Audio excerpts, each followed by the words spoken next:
ಗುರವೇ ಸರ್ವಲೋಕಾನಾಂ ಭಿಷಜೆ ಭವರೋಗಿಣಾಂ ನಿಧಯೇ ಸರ್ವವಿದ್ಯಾನಾಂ ದಕ್ಷಿಣಾಮೂರ್ತಯೇ ನಮಃ. ನನ್ನೆಲ್ಲ ಆತ್ಮೀಯ ಬಂಧು ಮಿತ್ರರಿಗೂ ಸಹ ಮುಂಚಿತವಾಗಿಯೇ ಗುರುಪೂರ್ಣಿಮೆ ಹಾರ್ದಿಕ ಶುಭಾಶಯಗಳನ್ನು ಹೇಳ್ತಾ, ಇಂದು ಗುರುಪೂರ್ಣಿಮೆಯ ಒಂದು ಮಹತ್ವ ಅಥವಾ ಗುರುಪೂರ್ಣಿಮೆಯ ವಿಶೇಷತೆಯ ವಿಚಾರಗಳನ್ನು ತಿಳಿದುಕೊಳ್ಳೋಣ. ನಮ್ಮ ಭಾರತೀಯ ಆಧ್ಯಾತ್ಮಿಕ ಪರಂಪರೆಯಲ್ಲಿ ಗುರುಪೂರ್ಣಿಮೆ ಹೇಳುವಂತಹದ್ದು ಬಹಳ ಅತ್ಯುನ್ನತವಾಗಿರ್ತಕ್ಕಂತಹ ಒಂದು ವಿಶೇಷತೆಯನ್ನು ಹೊಂದಿರತಕ್ಕಂತಹದ್ದು, ಅತ್ಯುನ್ನತವಾಗಿರ್ತಕ್ಕಂತಹ ಒಂದು ಮಹತ್ವವನ್ನು ಕೊಡುವಂತಹದ್ದು. ಯಾಕೆ ಅಂತ ಕೇಳಿದರೆ, ತಂದೆ ತಾಯಿ ದೇವರಿಗಷ್ಟೇ ಅಲ್ಲ, ಅವರಿಗಿಂತಲೂ ಕೂಡ ಉನ್ನತವಾಗಿರ್ತಕ್ಕಂತಹ ಸ್ಥಾನವನ್ನು ಗುರುಗಳಿಗೆ ನೀಡುವಂತಹದ್ದು. ಹಾಗಾಗಿ ನಮ್ಮ ಶಾಸ್ತ್ರ ಹೇಳುವಂತಹದ್ದು, ಗುರು ಬ್ರಹ್ಮ ಗುರುರ್ ವಿಷ್ಣು ಗುರುದೇವೋ ಮಹೇಶ್ವರ ಗುರು ಸಾಕ್ಷಾತ್ ಪರಂ ಬ್ರಹ್ಮ ತಸ್ಮೈ ಶ್ರೀ ಗುರವೇ ನಮಃ ಎಂಬುದಾಗಿ. ಈ ಶ್ಲೋಕವನ್ನು ನಾವು ಅನೇಕ ಬಾರಿ ಕೇಳ್ತಾ ಇದ್ದಿರ್ತೇವೆ. ಆದರೆ ಅದರ ಸಂಪೂರ್ಣವಾಗಿರತಕ್ಕಂತಹ ಪರಿಪೂರ್ಣವಾಗಿರ್ತಕ್ಕಂತಹ ಅರ್ಥವನ್ನು ಆಳವಾಗಿ ನಾವು ಚಿಂತಿಸಿರೋದಿಲ್ಲ ಎಷ್ಟೋ ಸಮಯದಲ್ಲಿ. ಗುರು ಅಂತಂದ್ರೆ ಕೇವಲ ಒಬ್ಬ ವ್ಯಕ್ತಿ ಅಲ್ಲ ಆತ. ಗುರು ಎಂದರೆ ಅಜ್ಞಾನವೆಂಬಂತಹ ಕತ್ತಲೆಯನ್ನು ನಿವಾರಿಸಿ ಜ್ಞಾನವೆಂಬಂತಹ ಬೆಳಕನ್ನು ನೋಡುವಂತಹ, ಬೆಳಕನ್ನು ನೀಡುವಂತಹ ದಿವ್ಯವಾಗಿರತಕ್ಕಂತಹ ಶಕ್ತಿ ಅದೊಂದು. ಗು ಅಂತಂದ್ರೆ ಇಲ್ಲಿ ಅಂಧಕಾರ ಅಥವಾ ಭಾರವಾಗಿರತಕ್ಕಂತಹದ್ದು. ರು ಅಂತಂದ್ರೆ ಅದನ್ನ ನಿವಾರಿಸುವಂತಹದ್ದು ಎಂಬುದಾಗಿ. ಆದ್ದರಿಂದ ಗುರು ಅಂತಂದ್ರೆ ಅಜ್ಞಾನವನ್ನ ದೂರ ಮಾಡಿ ಆತ್ಮಜ್ಞಾನವನ್ನ ಬೆಳಗಿಸುವಂತಹ ದಿವ್ಯ ಶಕ್ತಿಯಾಗಿರುವಂತಹದ್ದು. ಈ ಗುರುಪೂರ್ಣಿಮೆ ಹೇಳುವಂತಹದ್ದು ಪ್ರತಿ ವರ್ಷದಲ್ಲಿಯೂ ಸಹ ಆಷಾಢ ಮಾಸದ ಪೂರ್ಣಿಮೆಯ ದಿನ ಆಚರಿಸುವಂತಹದ್ದು. ಇದಕ್ಕೆ ಗುರುಪೂರ್ಣಿಮೆ ಎಂಬುದಾಗಿ ಹೇಳ್ತಾರೆ ಅಥವಾ ವ್ಯಾಸ ಪೂರ್ಣಿಮೆ ಎಂಬುದಾಗಿ ಹೇಳ್ತಾರೆ. ಯಾಕೆಂತಂದ್ರೆ ಈ ದಿನವೇ ವ್ಯಾಸ ಮಹರ್ಷಿಗಳ ಅವತಾರವಾಗಿರ್ತಕ್ಕಂತಹದ್ದು. ವ್ಯಾಸ ಮಹರ್ಷಿಗಳು ಅಂತಂದ್ರೆ 4 ವೇದಗಳನ್ನು ವಿಭಾಗ ಮಾಡಿದಂತಹವರು, 18 ಪುರಾಣಗಳನ್ನ ರಚಿಸಿರತಕ್ಕಂತಹವರು, ಮಹಾಭಾರತವನ್ನ ಬರೆದಂತವರು, ಬ್ರಹ್ಮಸೂತ್ರವನ್ನ ರಚಿಸಿರತಕ್ಕಂತಹವರು, ಶ್ರೀಮದ್ ಭಾಗವತವನ್ನ ಲೋಕಕ್ಕೆ ನೀಡಿದಂತಹ ಮಹಾತ್ಮರವರು. ಹಾಗಾಗಿ ಇದಕ್ಕೆ ವ್ಯಾಸ ಪೂರ್ಣಿಮೆ ಎಂಬುದಾಗಿಯೂ ಕೂಡ ಇರತಕ್ಕಂತಹದ್ದು. ಇವತ್ತಿನ ದಿನ, ಈ ಗುರುಪೂರ್ಣಿಮೆಯ ದಿನ, ಪ್ರತಿಯೊಬ್ಬ ಮನುಷ್ಯನೂ ಸಹ ತನ್ನ ಗುರುವನ್ನ ವ್ಯಾಸ ರೂಪದಲ್ಲಿ, ಆ ಸಚ್ಚಿದಾನಂದ ಸದ್ಗುರು ಸ್ವರೂಪದಲ್ಲಿ ನೋಡಿ ಅವರನ್ನ ಪೂಜಿಸಬೇಕು ಎಂಬುದಾಗಿ ಶಾಸ್ತ್ರ ಹೇಳುವಂತಹದ್ದು. ಹಾಗಾದ್ರೆ ಇವತ್ತಿನ ಕಾಲದ ನಮಗೆ ಗುರು ಯಾಕೆ ಬೇಕು? ಯಾಕೆಂತಂದ್ರೆ ಪುಸ್ತಕಗಳಿದ್ದಾವೆ, ಬೇಕಾದಷ್ಟು ಜ್ಞಾನವನ್ನು ಪಡೀಲಿಕ್ಕೆ ಗೂಗಲ್ಗಳಿದ್ದಾವೆ, ಇಂಟರ್ನೆಟ್ಗಳಿದ್ದಾವೆ. ಇವತ್ತಿಗಂತೂ ಚಾಟ್ ಜಿಪಿಟಿಯೋ ಮತ್ತೊಂದು ಇನ್ನೊಂದು ಜೈಮಿನಿಯೋ ಇನ್ನೋ ಏನೇನೋ ಬಂದಿರತಕ್ಕಂತಹದ್ದು. ಒಂದನ್ನು ನಾವು ಕೇಳಿದ ತಕ್ಷಣ ಅದೆಲ್ಲವನ್ನ ನಮಗೆ ಕೊಟ್ಟು ಬಿಡುತ್ತದೆ, ಎಲ್ಲ ಜ್ಞಾನವನ್ನು ಕೊಟ್ಟು ಬಿಡುತ್ತದೆ. ಹಾಗಿದ್ದಾಗ ನಮಗೆ ಗುರು ಏಕೆ ಬೇಕು ಹೇಳುವಂತಹ ಒಂದು ಪ್ರಶ್ನೆ ನಮ್ಮ ಮನಸ್ಸಿನಲ್ಲಿ ಬರುವಂತಹದ್ದು. ಇದಕ್ಕೆ ಉಪನಿಷತ್ತುಗಳಲ್ಲಿ ಬಹಳ ಸುಂದರವಾಗಿರ್ತಕ್ಕಂತಹ ಒಂದು ಮಾತನ್ನು ಹೇಳ್ತಾರೆ, ತದ್ವಿಜ್ಞಾನಾರ್ಥಂ ಸಗುರುಮೇವಾಭಿಗಚ್ಚೇತ ಎಂಬುದಾಗಿ. ಅಂದ್ರೆ ಆತ್ಮಜ್ಞಾನವನ್ನ ಪಡೆಯಬೇಕಾದರೆ ಗುರುವನ್ನ ಆಶ್ರಯಿಸಲೇಬೇಕು ಎಂಬುದಾಗಿ. ಪುಸ್ತಕ ದಾರಿಯನ್ನು ತೋರಿಸ್ತದೆ, ಗುರು ಆ ದಾರಿಯಲ್ಲಿ ನಡೆಯುವಂತಹ ಒಂದು ಮಾರ್ಗವನ್ನ ಕಲಿಸಿಕೊಡ್ತಾನೆ. ನಮಗೆ ನಕ್ಷೆ ದಿಕ್ಕು ತೋರಿಸ್ತದೆ ಪುಸ್ತಕ, ಆದರೆ ಗುರು ಗಮ್ಯ ಸ್ಥಾನವನ್ನು ತಲುಪಲಿಕ್ಕೆ ಏನು ಬೇಕೋ ಆ ವ್ಯವಸ್ಥೆಯನ್ನು ಮಾಡ್ತಾನೆ. ಹೇಗೆ ರೋಗಿಯಾದಂಥವನಿಗೆ ಔಷಧಿಯನ್ನು ನೋಡಿದರೆ ಅವನ ರೋಗ ನಿವಾರಣೆ ಆಗುವುದಿಲ್ಲವೋ, ವೈದ್ಯನು ಅದನ್ನು ಹೇಗೆ ತಗೊಳ್ಬೇಕು ಎಂಬಂತಹ ಒಂದು ಮಾರ್ಗದರ್ಶನವನ್ನು ಮಾಡಿ ಆ ರೀತಿಯಾದಂತಹ ಒಂದು ವ್ಯವಸ್ಥೆಯಲ್ಲಿ ಆತನಿಗೆ ಆ ಔಷಧಿಯನ್ನ ಕೊಟ್ಟಾಗ ಮಾತ್ರ ಅವನ ರೋಗ ನಿವೃತ್ತಿ ಆಗ್ತದೆಯೋ, ಅದೇ ರೀತಿಯಲ್ಲಿ ಶಾಸ್ತ್ರಗಳ ಅರ್ಥವನ್ನು ಗುರು ತಿಳಿಸಿಕೊಡ್ತಾನೆ. ನಮಗೆ ಗೂಗಲ್ದಲ್ಲಿಯೋ ಇಂಟರ್ನೆಟ್ನಲ್ಲಿಯೋ ಅಥವಾ ಪುಸ್ತಕದಲ್ಲಿಯೋ ಅನೇಕ ರೀತಿಯಾಗಿರ್ತಕ್ಕಂತಹ ವ್ಯವಸ್ಥೆಗಳ ನಮಗೆ ಜ್ಞಾನ ಸಿಗಬಹುದು. ಆದರೆ ಆ ಜ್ಞಾನದ ಅಂತರಾರ್ಥವನ್ನು ತಿಳಿದು ಆ ಜ್ಞಾನದ ಗಮ್ಯ ಸ್ಥಾನಕ್ಕೆ ಹೋಗಲಿಕ್ಕೆ ಗುರುವಿನ ಅನುಗ್ರಹ ಹೇಳುವಂಥದ್ದು ಬೇಕೇ ಬೇಕಾಗಿರುವಂತಹದ್ದು. ಅನೇಕ ಬಾರಿ ನಾವು ಗುರುವನ್ನ ಕೇವಲ ಒಂದು ದೇಹ ಸ್ವರೂಪದ ಮಾನವನ್ನಾಗಿ ನೋಡಿಬಿಡುತ್ತೇವೆ. ಇದು ನಾವು ಮಾಡ್ತಾ ಇರತಕ್ಕಂತಹ ಬಹಳ ದೊಡ್ಡ ತಪ್ಪು. ಗುರು ಅಂತಂದ್ರೆ ಕೇವಲ ಅದೊಂದು ದೇಹವಲ್ಲ. ಗುರು ಹೇಳುವಂಥದ್ದು ಒಂದು ಭಾರವಾಗಿರ್ತಕ್ಕಂತಹ ಒಂದು ತತ್ವ. ಅದು ಗುರು ಅಂತಂದ್ರೆ ಅದೊಂದು ಚೈತನ್ಯ. ಗುರು ಅಂತಂದ್ರೆ ಅದೊಂದು ಅನುಗ್ರಹ. ಗುರು ಅಂತಂದ್ರೆ ದಿವ್ಯವಾಗಿರತಕ್ಕಂತಹ ಪ್ರಕಾಶ. ಅದು ದೇಹ ಬದಲಾಗಬಹುದು, ಆದರೆ ಗುರುತತ್ವ ಎಂದಿಗೂ ನಾಶವಾಗಲಿಕ್ಕೆ ಸಾಧ್ಯವೇ ಇಲ್ಲ. ನಮ್ಮ ಸನಾತನ ಧರ್ಮದಲ್ಲಿ ಜ್ಞಾನ ಹೇಳುವಂತಹದ್ದು ಪುಸ್ತಕಗಳಿಂದ ಬಂದಿರತಕ್ಕಂತಹದ್ದಲ್ಲ. ಇವತ್ತಿನ ಕಾಲದಲ್ಲಿ ಪುಸ್ತಕಗಳು ಪ್ರಕಟಣೆ ಆಗಿರಬಹುದು, ಆದರೆ ಹಿಂದಿನ ಕಾಲದಿಂದಲೂ ಕೂಡ ಬಂದಿರತಕ್ಕಂತಹದ್ದು ಮುಖದಿಂದ ಮುಖಕ್ಕೆ, ಅಂದ್ರೆ ಗುರುವಿನಿಂದ ಉಪದೇಶದಿಂದ ಶಿಷ್ಯ ಪಡೆದುಕೊಳ್ಳತಕ್ಕಂಥದ್ದು, ಆ ಶಿಷ್ಯ ತನ್ನ ಶಿಷ್ಯರಿಗೆ ಕೊಡುವಂತಹದ್ದು, ಈ ರೀತಿಯಾಗಿ ನಿರಂತರವಾಗಿ ಬಂದಿರತಕ್ಕಂಥದ್ದು. ಮೊದಲಿಗೆ ನಾರಾಯಣನಿಂದ ಬಂದಿರತಕ್ಕಂತಹದ್ದು, ನಾರಾಯಣನಿಂದ ಬ್ರಹ್ಮದೇವರಿಗೆ ಬಂದಿರತಕ್ಕಂತಹದ್ದು, ಬ್ರಹ್ಮರಿಂದ ವಸಿಷ್ಠರಿಗೆ ಬಂದಿರತಕ್ಕಂತಹದ್ದು, ವಸಿಷ್ಠರಿಂದ ಶಕ್ತಿಗಳಿಗೆ ಬಂದಿರತಕ್ಕಂತಹದ್ದು, ಅದಾದ ನಂತರದಲ್ಲಿ ಪರಾಶರಿಗೆ ಬಂದಿರತಕ್ಕಂತಹದ್ದು, ತದನಂತರದಲ್ಲಿ ವೇದ ವ್ಯಾಸರಿಗೆ ಬಂದಿರತಕ್ಕಂತಹದ್ದು, ನಂತರದಲ್ಲಿ ಶಂಕರಾಚಾರ್ಯರಿಗೆ ಬರುವಂತಹದ್ದು. ಇದೇ ರೀತಿಯಲ್ಲಿ ಗುರು ಪರಂಪರೆ ಹೇಳುವಂತಹದ್ದು ಇಂದಿಗೂ ಕೂಡ ಜೀವಂತವಾಗಿ ನಡೆದುಕೊಂಡು ಬಂದಿರತಕ್ಕಂತಹದ್ದು. ಇನ್ನು ಶ್ರೀವಿದ್ಯೆಯಲ್ಲಿ ಗುರು ಇರುವಂತಹ ಒಂದು ಸ್ಥಾನವನ್ನ ಮಾತಿನಲ್ಲಿ ವರ್ಣಿಸಲಿಕ್ಕೆ ಸಾಧ್ಯವಿಲ್ಲ. ಯಾಕೆಂತಂದ್ರೆ ಆ ಗುರು ತತ್ವ ಹೇಳುವಂಥದ್ದು ಮಂತ್ರಕ್ಕಿಂತಲೂ ಗುರು ದೊಡ್ಡವನಾಗಿರ್ತಕ್ಕಂತಹದ್ದು, ಯಂತ್ರಕ್ಕಿಂತಲೂ ಗುರು ದೊಡ್ಡವನಾಗಿರ್ತಕ್ಕಂತಹದ್ದು, ತಂತ್ರಕ್ಕಿಂತಲೂ ಸಹ ಗುರು ಶ್ರೇಷ್ಠನಾಗಿರ್ತಕ್ಕಂತಹದ್ದು. ಯಾಕೆಂತಂದ್ರೆ ಇವೆಲ್ಲವನ್ನ ಜೀವಂತಗೊಳಿಸುವಂತಹ ಶಕ್ತಿಯೇ ಗುರುವಾಗಿರುವಂತಹದ್ದು. ಗುರುವಿನ ಅನುಗ್ರಹ ಇಲ್ಲದೆ ಯಾವುದೇ ಒಂದು ವಿದ್ಯೆ, ಶ್ರೀ ವಿದ್ಯೆ ಸಿದ್ಧಿಸಲಿಕ್ಕೆ ಸಾಧ್ಯವೇ ಇಲ್ಲ. ಶ್ರೀ ವಿದ್ಯಾ ಅಂತಂದ್ರೆ ಯಾ ವಿದ್ಯಾ ಸಾ ವಿಮುಕ್ತಯೇ, ಯಾವ ಮನುಷ್ಯನನ್ನ ಜೀವನ ಮುಕ್ತನನ್ನಾಗಿ ಮಾಡುವಂತಹದ್ದು ಏನಿದ್ದಿರ್ತದೆಯೋ, ಬ್ರಹ್ಮಜ್ಞಾನವನ್ನ, ಪರಮ ಪದವನ್ನ, ಶ್ರೇಷ್ಠತೆಯನ್ನ, ಶ್ರೇಯಸ್ಸನ್ನ ಕೊಡುವಂತಹ ವಿದ್ಯೆ ಇರ್ತದೆಯೋ ಅದಕ್ಕೆ ಶ್ರೀವಿದ್ಯಾ ಎಂಬುದಾಗಿ ಹೇಳುವಂತಹದ್ದು. ಅಂತಹ ಒಂದು ಶ್ರೀವಿದ್ಯೆಯ ಅನುಗ್ರಹ ನಮಗೆ ಆಗಬೇಕು ಅಂತ ಹೇಳಾದಾಗ ಗುರುವಿನ ಅನುಗ್ರಹ ಹೇಳುವಂಥದ್ದು ನಮಗೆ ಖಂಡಿತವಾಗಿ ಬೇಕೇ ಬೇಕಾಗುವಂತಹದ್ದು. ನಮ್ಮಲ್ಲಿ ಈ ಪರಂಪರೆಯಲ್ಲಿ ದಕ್ಷಿಣಾಮೂರ್ತಿ ಮೊದಲ ಗುರು ಎಂಬುದಾಗಿ ಹೇಳುವಂತಹದ್ದು.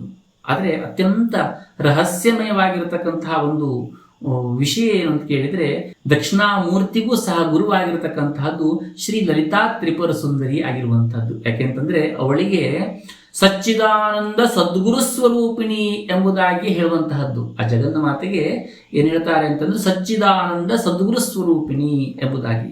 ಲಲಿತಾ ಸಹಸ್ರನಾಮದಲ್ಲಿಯೂ ಕೂಡ ಆ ಜಗನ್ನ ಮಾತೆಗೆ ಅನೇಕ ನಾಮಗಳಲ್ಲಿ ಗುರುಸ್ಥಾನವನ್ನ ಸ್ಪಷ್ಟಪಡಿಸುವಂತಹ ನಾಮಗಳು ಬರುವಂತಹದ್ದು. ಗುರುಮೂರ್ತಿ ಸ್ವರೂಪಿಣಿ, ಜ್ಞಾನ ರೂಪಿಣಿ, ಚಿತ್ ಸ್ವರೂಪಿಣಿ, ಚೈತನ್ಯ ಘನ ರೂಪಿಣಿ ಎಂಬಂತಹ ಇತ್ಯಾದಿ ಅನೇಕ ನಾಮಗಳು ಬರುವಂತಹದ್ದು. ಅದೇ ರೀತಿಯಲ್ಲಿ ಸಚ್ಚಿದಾನಂದ ಸದ್ಗುರು ಸ್ವರೂಪಿಣಿ ಎಂಬುದಾಗಿ ಆ ಜಗನ್ನ ಮಾತೆಗೆ ಹೇಳುವಂತಹದ್ದು. ಹಾಗಾಗಿ ಆ ಜಗನ್ನ ಮಾತೆಯೇ ಮೊದಲ ಗುರುವಾಗುವಂತಹದ್ದು. ಆ ಜಗನ್ನ ಮಾತೆಯ ಉಪದೇಶ, ಅವಳೇ ಮಂತ್ರ, ಅವಳೇ ಅನುಗ್ರಹ, ಇವೆಲ್ಲವೂ ಕೂಡ ಆ ಜಗನ್ನ ಮಾತೆಯ ಒಂದು ಲೀಲಾಜಾಲವಾಗ್ತಾ ಇರುವಂತಹದ್ದು. ಹಾಗಾದ್ರೆ ಸಚ್ಚಿದಾನಂದ ಸದ್ಗುರು ಸ್ವರೂಪಿಣಿ ಅಂತಂದ್ರೆ ಅರ್ಥ ಏನು ಅಂತ ಕೇಳಿದ್ರೆ, ಸತ್ ಅಂತಂದ್ರೆ ನಿತ್ಯವಾಗಿರತಕ್ಕಂತಹ ಸತ್ಯ ಎಂಬುದಾಗಿ, ಚಿತ್ ಅಂತಂದ್ರೆ ಪರಿಪೂರ್ಣವಾಗಿರತಕ್ಕಂತಹ ಜ್ಞಾನ ಅದೊಂದು, ಆನಂದ ಅಂತಂದ್ರೆ ಅನಂತ ಸುಖ ಅದು. ಈ ಮೂರು ಸೇರಿದಾಗ ಆಗುವಂತಹದ್ದೇ ಸಚ್ಚಿದಾನಂದ. ಸಚ್ಚಿದಾನಂದವೇ ಆ ಸದ್ಗುರುವಿನ ಸ್ವರೂಪ ಎಂಬುದಾಗಿ. ಆ ಸದ್ಗುರುವಿನ ಸ್ವರೂಪವೇ ಯಾರು ಅಂತ ಕೇಳಿದ್ರೆ ಶ್ರೀ ಲಲಿತಾ ಪರಮೇಶ್ವರಿ. ಹೀಗಾಗಿ ನಾವು ಗುರುವನ್ನ ನಮಸ್ಕರಿಸುವಂತಹ ಸಮಯದಲ್ಲಿ ನಿಜವಾಗಿಯೂ ಕೂಡ ಆ ಲಲಿತಾಂಬಿಕೆಯನ್ನು ನಮಸ್ಕರಿಸ್ತಾ ಇದ್ದೇವೆ ಹೇಳುವಂತಹ ಒಂದು ಭಾವ ನಮಗೆ ಬರಬೇಕು. ನಮ್ಮ ಪರಂಪರೆಯಲ್ಲಿ ಶಾಸ್ತ್ರಗಳಲ್ಲಿ ಹೇಳುವಂತಹದ್ದು, ನಾವು ಯಾವುದೇ ಒಂದು ದೇವತಾ ಪೂಜೆಯನ್ನು ಮಾಡಬೇಕಾದ್ರೆ ಗುರುದೇವತಾ ಮಾತ್ಮ ಐಕ್ಯ ಭಾವೇನ ಪೂಜೆ ಎಂಬುದಾಗಿ ಹೇಳುವಂತಹದ್ದು. ಯಾಕೆಂತಂದ್ರೆ ನಾವೇನು ಪೂಜೆಯನ್ನು ಮಾಡ್ತಾ ಇದ್ದಿರ್ತೇವೆಯೋ ಆ ಪೂಜೆ ಮಾಡ್ತಾ ಇರ್ತಕ್ಕಂತಹ ದೇವತೆಗಳಲ್ಲಿ ಗುರುವನ್ನ ನೋಡ್ಬೇಕಂತೆ. ಗುರುವಿನಲ್ಲಿ ನಾವು ಯಾವ ದೇವತೆಯನ್ನು ಉಪಾಸನೆ ಮಾಡ್ತಾ ಇದ್ದೇವೆಯೋ ಆ ದೇವತಾ ಸ್ವರೂಪವನ್ನ ನೋಡಬೇಕು. ಗುರು ಬೇರೆ ಅಲ್ಲ, ಆ ಜಗನ್ನ ಮಾತೆಯ ಸ್ವರೂಪ ಬೇರೆ ಅಲ್ಲ, ಇವೆರಡೂ ಕೂಡ ಒಂದೇ ಆಗಿರುವಂತಹದ್ದು ಎಂಬಂತಹ ಒಂದು ಭಾವದಿಂದ ಪೂಜೆ ಮಾಡಿದಾಗ ಮಾತ್ರ ನಮಗೆ ಶೀಘ್ರವಾಗಿ ಅನುಗ್ರಹವಾಗುವಂತಹದ್ದು. ಆ ಗುರು ಸ್ವರೂಪ ಹೇಳುವಂತಹದ್ದು ಆ ಜಗನ್ನ ಮಾತೆಯ ಕರುಣೆಯ ರೂಪವಾಗುವಂತಹದ್ದು. ಯಾವತ್ತೂ ಶಿಷ್ಯನಿಗೆ ಗುರುವನ್ನು ನೋಡಿದಂತಹ ಸಮಯದಲ್ಲಿ ಆ ಲಲಿತಾ ತ್ರಿಪುರ ಸುಂದರಿ ಆ ಜಗನ್ನ ಮಾತೆಯ ದಿವ್ಯ ದರ್ಶನವಾಗಬೇಕು. ಗುರುವಿನಲ್ಲಿ ಆ ಲಲಿತಾಂಬಿಕೆಯನ್ನು ಕಂಡಾಗ, ಆ ಭಾವಚಿತ್ರವನ್ನು ನೋಡಿದಾಗ, ಆ ಜಗನ್ಮಾತೆಯ ಸ್ವರೂಪವನ್ನು ನೋಡಿದಾಗ ಅಲ್ಲಿ ಗುರುವನ್ನ ಕಾಣಬೇಕು. ಆದಾಗ ಮಾತ್ರ ಶ್ರೀವಿದ್ಯಾ ರಹಸ್ಯ ಹೇಳುವಂಥದ್ದು ನಮಗೆ ಅರ್ಥವಾಗುವಂತಹದ್ದು. ಅಷ್ಟೇ ಅಲ್ಲದೆ ಆ ಪರಮಾತ್ಮನ ಅನುಗ್ರಹವು ಕೂಡ ನಮಗೆ ಆಗುವಂತಹದ್ದು. ಯಾರೂ ಸಹ ಪುಸ್ತಕವನ್ನು ಓದಿ ಶ್ರೀವಿದ್ಯೆಯನ್ನು ಕಲೀಲಿಕ್ಕೆ ಸಾಧ್ಯವಿಲ್ಲ. ಗುರುವಿನಿಂದ ಬಂದಿರತಕ್ಕಂತಹ ಮಂತ್ರ ಬರಬೇಕಾಗುವಂತಹದ್ದು. ಗುರುವಿನ ಹೃದಯದಿಂದ ಅನುಗ್ರಹವಾಗಬೇಕು. ಆ ಗುರುವಿನಿಂದ ಬರುವಂತಹ ಒಂದು ಚೈತನ್ಯ ಹೇಳುವಂತಹದ್ದು ಆ ಮಂತ್ರದಲ್ಲಿ ಬರಬೇಕು. ಪುಸ್ತಕದಿಂದ ಓದಿದಾಗ ಆ ಗುರುವಿನ ಚೈತನ್ಯ ಹೇಳುವಂಥದ್ದು ಆ ಮಂತ್ರದಲ್ಲಿ ಬರಲಿಕ್ಕೆ ಸಾಧ್ಯವಿಲ್ಲ. ಗುರುವಿನ ದೃಷ್ಟಿಯಿಂದ ಶಕ್ತಿಯನ್ನು ಹರಿಯಬೇಕು. ಆದಾಗ ಮಾತ್ರ ನಮಗೆ ಆ ಮಂತ್ರ ಹೇಳುವಂಥದ್ದು ಜೀವಂತವಾಗುವಂತಹದ್ದು. ಇಲ್ಲದೆ ಹೋದರೆ ಇದು ಕೇವಲ ಅಕ್ಷರಗಳ ಸಮೂಹವಾಗ್ತದೆ ಬಿಟ್ಟರೆ ಅದು ಮಂತ್ರವಾಗಲಿಕ್ಕೆ ಸಾಧ್ಯವಾಗುವುದಿಲ್ಲ, ಅದು ನಮಗೆ ಸಿದ್ಧಿಯನ್ನು ಹೊಂದಲಿಕ್ಕೆ ಸಾಧ್ಯವಾಗುವುದಿಲ್ಲ. ಹಾಗಾದರೆ ನಾವು ಈ ಗುರುಪೂರ್ಣಿಮೆ ದಿನ ಏನು ಮಾಡಬೇಕು ಅಂತ ಕೇಳಿದರೆ, ಪ್ರಾತಃ ಕಾಲದಲ್ಲಿ ಬೇಗ ಎದ್ದು ಸ್ನಾನವನ್ನು ಮಾಡಬೇಕು. ಗುರುವಿನ ಪಾದುಕೆಯನ್ನು ಅಥವಾ ಗುರುವಿನ ಫೋಟೋ ಇದ್ರೆ ಅದನ್ನು ಪೂಜೆಯನ್ನು ಮಾಡಬೇಕು. ಗುರು ಮಂತ್ರವನ್ನು ಜಪಿಸಬೇಕು. ಶ್ರೀ ಲಲಿತಾ ತ್ರಿಪುರ ಸುಂದರಿಯ ಸಹಸ್ರನಾಮ, ಲಲಿತಾ ಸಹಸ್ರನಾಮ ಪಾರಾಯಣವನ್ನು ಮಾಡಬೇಕು. ಗುರುಗೀತೆಯನ್ನು ಓದಬೇಕು. ವ್ಯಾಸ ಪೂಜೆಯನ್ನು ಮಾಡಿದ್ರೂ ಆಗ್ತದೆ, ಅಥವಾ ಗುರುವಿನ ಅವರವರಿಗೆ ಯಾವ್ಯಾವ ಗುರುಗಳಿದ್ದಿರ್ತಾರೋ ಆ ಗುರುವಿನ ಪೂಜೆಯನ್ನು ಮಾಡಬೇಕು. ಆ ಗುರುವಿನ ದರ್ಶನವನ್ನು ಮಾಡಬೇಕು. ಅನ್ನದಾನವನ್ನು ಮಾಡಬೇಕು. ಗೋಸೇವೆಯನ್ನು ಮಾಡುವಂತಹದ್ದು, ದೀನರಿಗೆ ಸಹಾಯವನ್ನು ಮಾಡುವಂತಹದ್ದು, ಕೊನೆಯಲ್ಲಿ ಗುರುವಿಗೆ ದಕ್ಷಿಣೆಯನ್ನು ಕೊಟ್ಟು ನಮಸ್ಕಾರವನ್ನು ಮಾಡುವಂತಹದ್ದು. ಬಹಳ ಜನರಿಗೆ ಗುರುವಿಗೆ ದಕ್ಷಿಣೆ ಕೊಡಬೇಕು ಅಂತ ಹೇಳಿದ ತಕ್ಷಣ ಏನೋ ಒಂದು ರೀತಿ ಭಾವ ಬರುವಂತಹದ್ದು. ಯಾಕೆಂತಂದ್ರೆ ಗುರು ದಕ್ಷಿಣೆ ಎಂಬಂತಹ ಶಬ್ದಕ್ಕೆ ವಾಸ್ತವಿಕವಾಗಿರತಕ್ಕಂಥ ಅರ್ಥವೇ ತಿಳಿದೇ ಹೋದ ಕಾರಣವಾಗಿ ದಕ್ಷಿಣೆ ಅಂದ ತಕ್ಷಣ ಹಣ ಎಂಬಂತಹ ಒಂದು ಭಾವ ಬರುವಂಥದ್ದು. ಹಣ ಕೊಟ್ಟರೆ ತಪ್ಪು ಅಂತಲ್ಲ, ಹಣವನ್ನು ಕೊಡಬೇಕು ಗುರುವಿಗೆ. ಆದರೆ ಹಣ ಒಂದೇ ಗುರು ದಕ್ಷಿಣೆ ಆಗಲಿಕ್ಕೆ ಸಾಧ್ಯವಾಗುವುದಿಲ್ಲ. ಆ ಹಣ ಒಂದರಿಂದ ಗುರುವಿಗೆ ದಕ್ಷಿಣೆಯನ್ನು ಕೊಟ್ಟಾಗ ಅದು ಸಂಪೂರ್ಣವಾಗಿರ್ತಕ್ಕಂತಹ ಗುರು ದಕ್ಷಿಣೆ ಆಗಲಿಕ್ಕೆ ಸಾಧ್ಯವಿಲ್ಲ. ನಿಜವಾಗಿರ್ತಕ್ಕಂತಹ ಗುರು ದಕ್ಷಿಣೆ ಅಂತಂದ್ರೆ ಗುರುವಿನ ಉಪದೇಶವನ್ನ ಜೀವನದಲ್ಲಿ ಅಳವಡಿಸಿಕೊಳ್ಳುವಂತಹದ್ದು, ಗುರು ಹೇಳಿದ ಸಾಧನೆಯನ್ನ ಪ್ರಾಮಾಣಿಕವಾಗಿ ಮಾಡುವಂತಹದ್ದು, ಅಹಂಕಾರವನ್ನು ಬಿಡುವಂಥದ್ದು, ದಯೆಯನ್ನು ಬೆಳೆಸಿಕೊಳ್ಳುವಂತಹದ್ದು, ಸತ್ಯವಾಗಿ ಸತ್ಯವಾತನ್ನು ಹೇಳುವಂತಹದ್ದು, ಸತ್ಯವಾಗಿ ಬದುಕಲಿಕ್ಕೆ ಕಲಿಯುವಂತಹದ್ದು, ಇದು ಶ್ರೇಷ್ಠವಾಗಿರತಕ್ಕಂತಹ ಗುರುದಕ್ಷಿಣೆ ಆಗುವಂತಹದ್ದು. ಗುರುವಿಗೆ ನಾವು ಹಣದ ಸ್ವರೂಪದ ಅಥವಾ ದ್ರವ್ಯದ ಸ್ವರೂಪದ ಗುರುದಕ್ಷಿಣೆಯನ್ನು ಏನು ಕೊಡ್ತೇವೆಯೋ ಅದೇ ರೀತಿಯಲ್ಲಿ ಇದಿಷ್ಟನ್ನು ನಾವು ಅಳವಡಿಸಿಕೊಂಡಾಗ ಮಾತ್ರ ಆ ಕೊಟ್ಟಿರತಕ್ಕಂತಹ ಸಂಪೂರ್ಣ ಗುರುದಕ್ಷಿಣೆಯ ಪರಿಣಾಮ ಅಥವಾ ಪ್ರಭಾವ ಹೇಳುವಂಥದ್ದು ನಮ್ಮ ಮೇಲೆ ಆಗುವಂಥದ್ದು. ಕೇವಲ ದುಡ್ಡನ್ನು ಕೊಟ್ಟು ಅಥವಾ ದ್ರವ್ಯವನ್ನು ಕೊಟ್ಟು ಗುರುದಕ್ಷಿಣೆ ಕೊಟ್ಟೆ ಎಂಬಂತಹ ಭಾವ ಬಂದರೆ ಅದು ಗುರುದಕ್ಷಿಣೆ ಪರಿಪೂರ್ಣವಾಗಿರತಕ್ಕಂತಹ ಗುರುದಕ್ಷಿಣೆ ಆಗಿರೋದಿಲ್ಲ. ಇನ್ನು ಗುರುಪೂರ್ಣಿಮೆಯ ಆಂತರಿಕವಾಗಿರತಕ್ಕಂಥ ಅರ್ಥವೇನು ಅಂತ ಕೇಳಿದರೆ, ಹೊರಗೆ ಕಾಣುವಂತಹ ಪೂರ್ಣ ಚಂದ್ರನು ಒಂದು ಸಂಕೇತವಾಗುವಂತಹದ್ದು. ಹುಣ್ಣಿಮೆಯ ದಿನ ಪೂರ್ಣ ಚಂದ್ರ ಬಂದಿರ್ತಾನೆ, ಹೌದಾ? ಆ ಪೂರ್ಣ ಚಂದ್ರ ಹೇಳುವಂಥದ್ದು ಒಂದು ಸಂಕೇತ. ನಮ್ಮ ಮನಸ್ಸು ಕೂಡ ಪೂರ್ಣವಾಗಬೇಕು ಎಂಬುದಾಗಿ. ದ್ವೇಷ ಇಲ್ಲದ ಮನಸ್ಸು, ಪೂರ್ಣತೆ ಅಂತಂದ್ರೆ ಏನು? ದ್ವೇಷ ಇಲ್ಲದ ಮನಸ್ಸು, ಅಸೂಯೆ ಇಲ್ಲದಂತಹ ಮನಸ್ಸು, ಅಹಂಕಾರವಿಲ್ಲದಂತಹ ಮನಸ್ಸು, ಅದೇ ಗುರುಪೂರ್ಣಿಮೆ ಪೂರ್ಣವಾಗುವಂತಹದ್ದು. ಗುರುವಿನ ಕೃಪೆ ಬಂದಾಗ ಮನಸ್ಸಿನಲ್ಲಿರ್ತಕ್ಕಂಥ ಅಮಾವಾಸ್ಯೆ ಕರಗಿ ಹೋಗಿ ಪರಿಪೂರ್ಣತೆ ಹೇಳುವಂತಹದ್ದು ಬರುವಂತಹದ್ದು. ಇನ್ನು ಶ್ರೀಚಕ್ರದ ಪ್ರತಿಯೊಂದು ಆವರಣವೂ ಸಹ ಗುರು ಕೃಪೆಯಿಂದಲೇ ತೆರೀತಾ ಇರುವಂತಹದ್ದು. ಗುರುವಿಲ್ಲದೆ ಶ್ರೀಚಕ್ರ ಪೂಜೆ ಅಥವಾ ಕೇವಲ ಒಂದು ರೇಖಾಚಿತ್ರವಾಗಿ ಪರಿಣಾಮ ಹೊಂದುತ್ತದೆ. ಯಾವುದೇ ಒಂದು ಪೂಜೆ ಇದ್ರೂ ಸಹ ಗುರು ಕೃಪೆಯಿಂದ ಮಾತ್ರ ಅದು ಚೈತನ್ಯಮಯ ಬ್ರಹ್ಮಾಂಡವಾಗಿ ಪರಿವರ್ತನೆಯನ್ನು ಹೊಂದುವಂತಹದ್ದು. ಬಿಂದುವಿನಲ್ಲಿ ಕುಳಿತಿರುವಂತಹ ಆ ಲಲಿತಾಂಬಿಕೆಯನ್ನ ತಲುಪಲಿಕ್ಕೆ ಗುರು ಹೇಳುವಂತಹದ್ದು ಸಹಾಯವನ್ನು ಮಾಡ್ತಾ ಇರುವಂತಹದ್ದು. ಆ ಜಗನ್ಮಾತೆ ಲಲಿತಾ ತ್ರಿಪುರ ಸುಂದರಿ ತನ್ನ ಕರುಣೆಯಿಂದ ಗುರುರೂಪದಲ್ಲಿ ಬರುವಂತಹದ್ದು ಈ ಗುರುಪೂರ್ಣಿಮೆಯ ದಿನ. ಕೆಲವರಿಗೆ ಪುಸ್ತಕದ ರೂಪದಲ್ಲಿ, ಕೆಲವರಿಗೆ ಘಟನೆಗಳ ಅನುಭವದ ಮೂಲಕವಾಗಿ, ಕೆಲವರಿಗೆ ಕಷ್ಟದ ಮೂಲಕವಾಗಿ. ಪರೀಕ್ಷೆಗಳು ಕೂಡ ಅದೇ ದಿವಸದಲ್ಲಿ ನಡೆಯುವಂತಹದ್ದು. ಕೆಲವರಿಗೆ ನೇರ ಸದ್ಗುರುವಿನ ಮೂಲಕವಾಗಿ. ಆದ್ದರಿಂದ ಜೀವನದಲ್ಲಿ ಬರುವಂತಹ ಪ್ರತಿಯೊಂದು ಘಟನೆಯನ್ನು ಕೂಡ ಅದೊಂದು ಪಾಠವೆಂದು ಅಥವಾ ಗುರು ಪ್ರಸಾದವೆಂದು ಸ್ವೀಕರಿಸುವಂತಹ ಭಾವವನ್ನು ಹೊಂದುವಂತಹ ದಿನವೇ ಇದು ಗುರುಪೂರ್ಣಿಮೆ ಎಂಬುದಾಗಿ. ವೇದಾಂತದ ದೃಷ್ಟಿಕೋನದಲ್ಲಿ ಗುರು ಕೃಪೆ ಇಲ್ಲದೆ ಬ್ರಹ್ಮಜ್ಞಾನ ಪ್ರಾಪ್ತವಾಗುವುದಿಲ್ಲ, ಮಂತ್ರಸಿದ್ಧಿ ಆಗುವುದಿಲ್ಲ, ಯೋಗ ಸಿದ್ಧಿ ಆಗುವುದಿಲ್ಲ, ತಂತ್ರಸಿದ್ಧಿ ಆಗುವುದಿಲ್ಲ, ಶ್ರೀವಿದ್ಯಾ ಸಿದ್ಧಿ ಅಂತೂ ಆಗುವುದೇ ಇಲ್ಲ. ಎಲ್ಲದಕ್ಕೂ ಮೂಲ ಆ ಗುರುವಿನ ಕೃಪೆ ಹೇಳುವಂಥದ್ದು ಬೇಕಾಗುವಂತಹದ್ದು. ನಾವು ಇವತ್ತಿನ ದಿನದಿಂದ ಸಂಕಲ್ಪವನ್ನು ಮಾಡಬೇಕು. ನಾವು ಗುರುವಿನ ಕೃಪೆಯನ್ನು ಹೊಂದಬೇಕು, ಜೀವನವನ್ನು ಸಾರ್ಥಕಪಡಿಸಿಕೊಳ್ಳಬೇಕು ಎಂಬುದಾಗಿ. ಹಾಗಾದರೆ ಗುರುವಿನ ಕೃಪೆಯನ್ನು ಹೊಂದಲಿಕ್ಕೆ ಯಾವ ರೀತಿಯಾಗಿರಬೇಕು ಅಂತ ಕೇಳಿದರೆ, ವಿನಯ ಬೇಕು, ಭಕ್ತಿಯಿಂದ, ಸೇವೆಯಿಂದ. ಸೇವಾಹಿ ಪರಮೋ ಧರ್ಮ ಎಂಬುದಾಗಿ ಹೇಳ್ತಾರೆ. ಗುರುವಿನ ಸೇವೆಯನ್ನು ಮಾಡಿದಾಗ ನಮಗೆ ಸಂಪೂರ್ಣವಾಗುವಂತಹ ಒಂದು ಗುರುವಿನ ಅನುಗ್ರಹವಾಗ್ತದೆ ಎಂಬುದಾಗಿ. ಶ್ರದ್ಧೆಯಿಂದ, ನಿರಂತರವಾಗಿ ನಾವು ಮಾಡುವಂತಹ ಒಂದು ಸಾಧನೆಯಿಂದ, ಸ್ವಾರ್ಥವನ್ನು ಬಿಡೋದರಿಂದ, ಗುರು ಕೃಪೆ ಹೇಳುವಂಥದ್ದು ಕೇವಲ ಹಣದಿಂದ ಸಿಗುವಂತಹದ್ದಲ್ಲ. ಇದೆಲ್ಲ ಭಾವವನ್ನು ನಮ್ಮ ಹೃದಯದಲ್ಲಿ ತಂದುಕೊಂಡು ಹೃದಯದ ಪರಿಶುದ್ಧತೆಯಿಂದ ಆ ಗುರುವಿನ ಅನುಗ್ರಹ ಹೇಳುವಂಥದ್ದು ನಮಗೆ ಪ್ರಾಪ್ತವಾಗುವಂತಹದ್ದು. ಇಂದಿನ ಸಮಾಜಕ್ಕೆ ಗುರುಪೂರ್ಣಿಮೆಯ ಸಂದೇಶ ಏನು ಅಂತ ಕೇಳಿದರೆ, ಇಂದು ಮಾಹಿತಿ ಬಹಳ ಇದೆ, ಆದರೆ ಜ್ಞಾನ ಕಡಿಮೆ ಇದೆ. ಮೊಬೈಲ್ ಇದೆ, ಇಂಟರ್ನೆಟ್ ಇದೆ, ಆದರೆ ಮನಃಶಾಂತಿ ಇಲ್ಲ.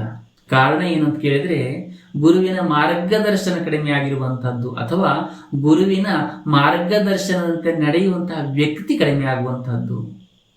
ಆದ್ದರಿಂದ ಪ್ರತಿಯೊಬ್ಬರೂ ಸಹ ಸದ್ಗುರುವಿನ ಆಶ್ರಯವನ್ನು ಪಡೆಯಬೇಕು ಎಂಬುದಾಗಿ ಹೇಳುವಂತಹದ್ದು. ಹಾಗಾಗಿ ನಾವೆಲ್ಲರೂ ಸಹ ಈ ಗುರು ಪೂರ್ಣಿಮೆಯ ದಿನ ಸಂಕಲ್ಪವನ್ನು ಮಾಡೋಣ. ಗುರುವನ್ನು ಕೇವಲ ಪೂಜಿಸೋದಲ್ಲ, ಗುರುವಿನ ಮಾತಿನಂತೆ ಬದುಕೋದನ್ನು ಕಲಿಯಬೇಕು. ಗುರುವಿ ತೋರಿಸಿರತಕ್ಕಂತಹ ದಾರಿಯಲ್ಲಿ ನಡೆಯೋಣ. ನಮ್ಮ ಹೃದಯವನ್ನ ಶ್ರೀ ಲಲಿತಾಂಬಿಕೆಯ ಸಿಂಹಾಸನವನ್ನಾಗಿ ಮಾಡೋಣ. ಸಚ್ಚಿದಾನಂದ ಸದ್ಗುರು ಸ್ವರೂಪಿಣಿ ಶ್ರೀ ಲಲಿತಾ ತ್ರಿಪುರ ಸುಂದರಿ ಅಮ್ಮನನ್ನ ನಮ್ಮ ಹೃದಯದಲ್ಲಿ ಸದಾಕಾಲವೂ ಕೂಡ ಪ್ರಕಾಶಮಾನವಾಗಿ ಕುಳಿತುಕೊಳ್ಳುವಂತೆ ಮಾಡೋಣ.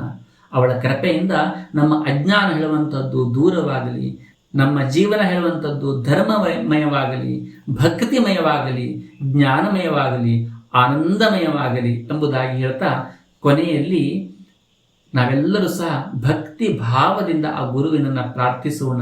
ಗುರು ಬ್ರಹ್ಮ ಗುರುರ್ ವಿಷ್ಣುರು ಗುರುರ್ದೇವೋ ಮಹೇಶ್ವರ ಗುರು ಸಾಕ್ಷಾತ್ ಪರಂ ಬ್ರಹ್ಮ ತಸ್ಮೈ ಶ್ರೀ ಗುರವೇ ನಮಃ.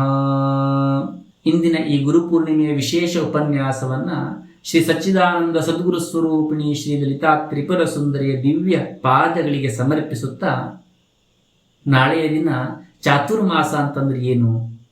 ಚಾತುರ್ಮಾಸ ಹೇಳುವಂಥದ್ದು ಕೇವಲ ಸನ್ಯಾಸಿಗಳು ಮಾಡುವಂತಹದ್ದೇ ಅಥವಾ ಗೃಹಸ್ಥರು ಮಾಡಬೇಕೆ? ಚಾತುರ್ಮಾಸದ ವೈಶಿಷ್ಟ್ಯತೆಗಳೇನು? ಚಾತುರ್ಮಾಸವನ್ನು ಗೃಹಸ್ಥರು ಮಾಡಬಹುದಾದರೆ ಅದು ಯಾವ ರೀತಿಯಾಗಿರ್ತಕ್ಕಂಥ ಆಚರಣೆ ಆಗಿರ್ತದೆ ಎಂಬಂತಹ ಎಲ್ಲ ವಿಷಯಗಳನ್ನು ತಿಳಿದುಕೊಳ್ಳೋಣ. ಅಲ್ಲಿಯವರೆಗೆ ನಮಸ್ಕಾರ.